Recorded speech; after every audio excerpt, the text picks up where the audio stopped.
Arkafuun akkam jirtu daawwattoota qophii waan Keenyaa bakka jirtan hundumaatti YouTube's Facebook bakkuma jirtan hundumaatti nagaan kiyya isaanii yaada qabu ji'a akkanuma tokkotti galatoomaa horaa bulaa yeroo keessaniif waannaa kennitanii fi duraan dabarsee galatoomaa saniin jedha. Har'a irraatii kaasaa ofiruu yeroo baay'ee sin fudhadhu akkuma beektanii waan artistii kana Keemeer Yousuf waan beekne kanaan dura YouTube irratti waan isaa maxxansee ture. Keemeer Yousuf saniin booda badee ture. Badee dhokatee maal jechaa tureyyuu baay'ee dhokachaa ture. Fagaateedha.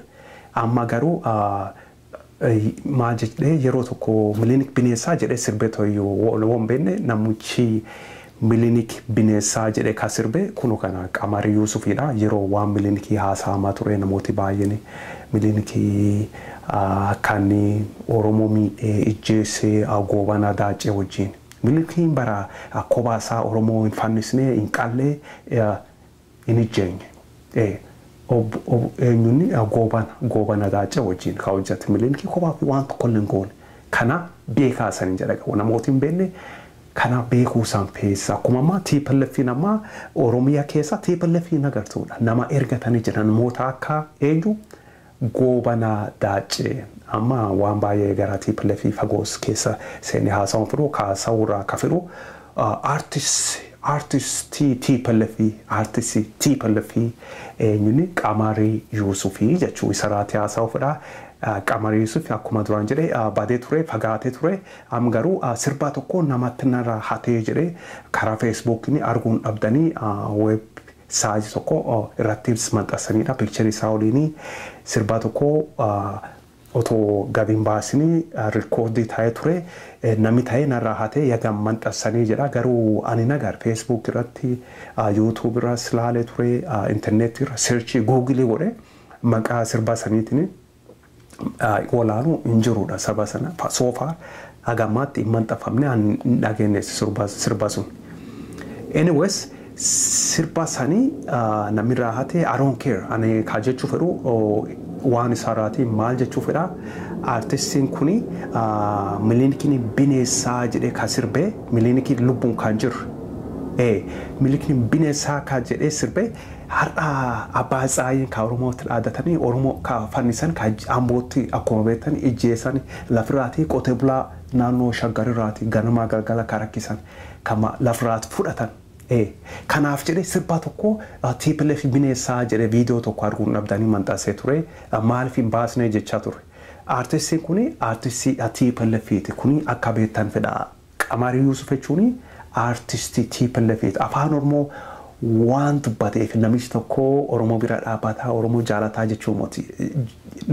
Just because somebody speaks your language, pretend they care about you, they love you, it doesn't necessarily means they love you or they care about you. Namni tokko afaan kee haasa'ee fi afaan kee dubbatee fi maali jechuu fi si jaalataa yookaan Oromoo bira dhaabbataa Oromoo dubbataa jechuun nama tolfataa jechuu kiyyaadha.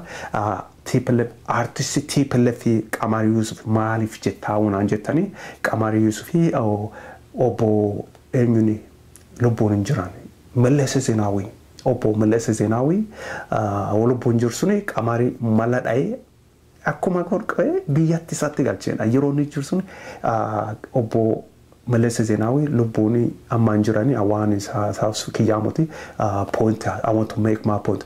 Yeroo suni obbo Melees akkumta ta'e biyyatti galche Keemeer Yousuf biyyatti galee adabateen ta'e yookaan sirba isaa bizineesii isaan hojjan maal ta'e meetta ETV irraa fidanii TPLF TV jedhanii namooti TV bilisummaa TV walaaltanii hin beektanaan ETV'n TPLF TV jedhaan yookaan Tigraay TV jedhaan akkuma beektanii ETV irraa fidanii maal jedhaa mootummaan kun jijjiirameedha. Interview tokko irrattis akkas jecha ture.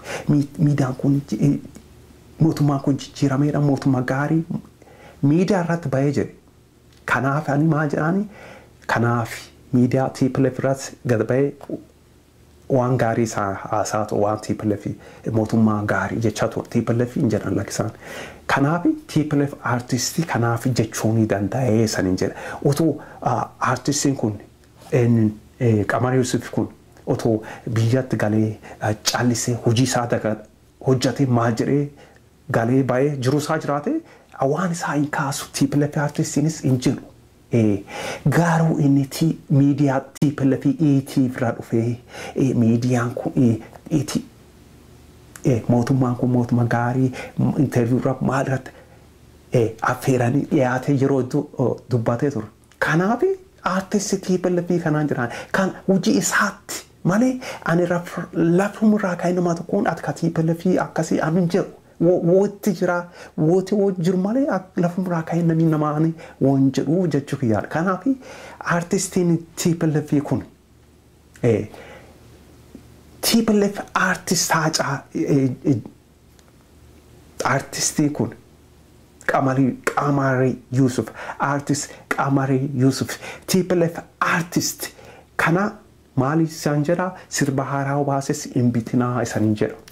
Sirba isaa hin bitatinaa isa biras hin dhaabatinaa inni artistii TPLF jechuu fedha akka nama tokkootti maalti akkuma duraan jedhe artistii TPLF maalti isa godhaa hojjetanii irratti dhufe interview kenneedha kanatti artistii TPLF isa godhaa isaniin jedhu.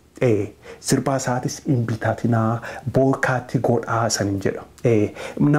Namicha kana akkuma duraan jedhe nama lubbuun hin jirre milinik bineensaa jedhe arrabsee sirba baasa milikiin nama gaariidha Oromoo jaalachaa ture nama Oromoo jaalatu miidhaa Oromoo irratti hin naqqabsine Oromoo fannisne hin ijjeesne jechuu kiyyaamoti milikiin lubbuun hin jiruudha har'a Tigreen Oromoo lafirraati yaaree lafa Oromoo ka amata 99tti liisin gurguratu Oromoo ka ijjeessu ka hidhu 5,000 ol anaamot ka jedha Amnesty International maan jedhani because Oromoo reportii san arguun dhabda sanirraan evidensiin qophaa'ee ka dhiyaatu investigate godhanii 5,000 olitti Oromoon manidhaa jiran.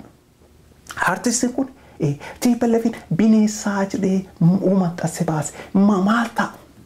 Maaliif jedharenni inni nu artistii TPLF kanaaf maaliif hin baasne achiin hin deemin irra rakkatiin sirba isaa hin bitanaa isaas hin qarqaarina biras hin dhaabatinaa kana akkanaa beektan fedhaa artistiin kun amma maal jedhaa tokko mataa ol qabachuu qabdeedha.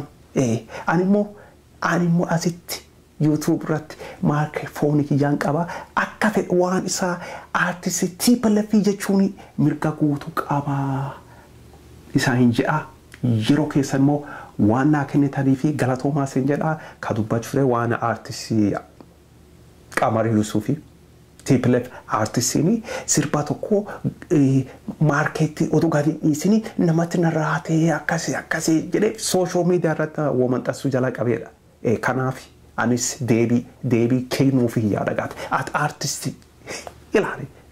Ati TPLF artistiidha Oromoon sirba isaa bituu malee Oromoon artistii taatan akka gaariitti na dhagaa artistii Oromoo wotaati Oromtichi tokko sirbaas isa wajjin hin baasinii sin jedhaa fagaadhaa sirbaa isa wajjin sirbitee sirbaa baastee ani immoo asirratti YouTube irratti waan kan kee TPLF artistii jedhee ammanxasuu danda'a kanaan beekaa dura dabarsee namicha kana. Keemeer Yousuf ka jedhan artistii TPLF kan irraati fagaadhaa saniin jedha waan fagaanni immoo maaliif TPLF artistii naan jettee obboleessoo maalsi godhee hin jedhinaa boota amma otoo achiin deemin fagootuu hin deemin amma isanitti muu jiran irraati fagaadhaa namicha kanaa san jedha sirbaa sorii yoo baasan isteejii irratti isa sheerii gootan hojii yoo sirbitan CD muuziqaa fiiduu isa hojii yoo baastanii ani immoo asitti YouTube irratti ati TPLF artistiiti ati ni ka Oromoo mootii siin jechuu danda'a asitti manxasuu danda'a kan akka beektan fedha ammas deebi'ee Oromtichi tokko artistii wotaati akka gaariitti gurra kee baniitii dhagaifadhuu siin jedha namicho Oromoo artistii yoo taate Oromtichi tokko artistii yoo taate Keemeer Yousuf irraatii fagaadhaa siin jedha Sirba soliin baasinis picture waliinis kaani ofii gadhaa sanin jedha. Sirba soliin baasin muuziqaa viidiyoo soliin keessaa seentee sirba soliin qopheessin. Waliinis sirbin. Picture soliin kaani irraati fagaadhuu sin jedha. Maaliif inni artist TPLF sin jedha. Siigala. Kanaafi akkana akka beektan fedha.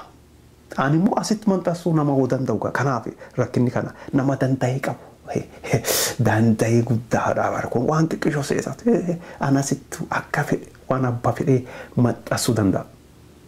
Kana naa beekaa sanin jedhaa nama sodaachisu yaamotii ani ka jedhu artistii kan ammas deebi'ee artistii kan irraati Keemeer Yousuf namicha kan ilaale akka gaariitti isa irraatii fagaadhaa isa wajjin picture yoo kaatanii sirba sobaastanii isanis maqaan keessan baduu deemaa artist TPLF fedhee namni san akka hin beekne fedha maqaan keessan akka baduun fedhu kanaaf ofii eegadhaa isaaniin jedha ofiin gurgurina inni namaaf gurgureedha. Beekama namoota hundumaa beeka kanaaf dhokachaa ture namichi kanaaf woo tokko irraa deebi'ee ka jechuu jiruuf akka gaariitti akka sanii galu akka beektan fedha.